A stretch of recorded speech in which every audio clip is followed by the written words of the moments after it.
السلام علیکم دوستو، میں ہوں عامر خان اور آپ دیکھ رہے ہیں عامر ہسٹری ٹی وی۔ مرغی لمبی پرواز نہیں کر سکتی، اس کی کیا وجہ ہے؟ اور کوا ہر وقت خوف میں کیوں مبتلا رہتا ہے؟ طوفان نوح گزر جانے کے بعد جب حضرت نوح علیہ السلام کی کشتی جودی پہاڑ پر پہنچ کر ٹھہر گئی تو حضرت نوح علیہ السلام نے روئے زمین کی خبر لانے کے لیے کسی کو بھیجنے کا ارادہ فرمایا۔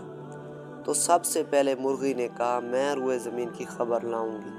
تو آپ نے اس کو پکڑ لیا اور اس کے بازوؤں پر مہر لگا کر فرمایا کہ تجھ پر میری مہر ہے، تو پرندہ ہوتے ہوئے بھی لمبی اڑان نہ اڑ سکے گی اور میری امت تجھ سے فائدہ اٹھائے گی۔ کوا ڈرا ہوا ہی کیوں رہتا ہے؟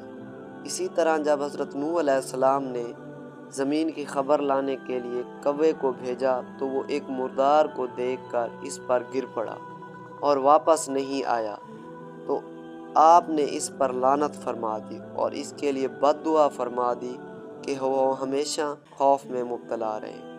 چنانچہ کوے کو حل و حرام میں کہیں بھی پتہ نہیں ہے۔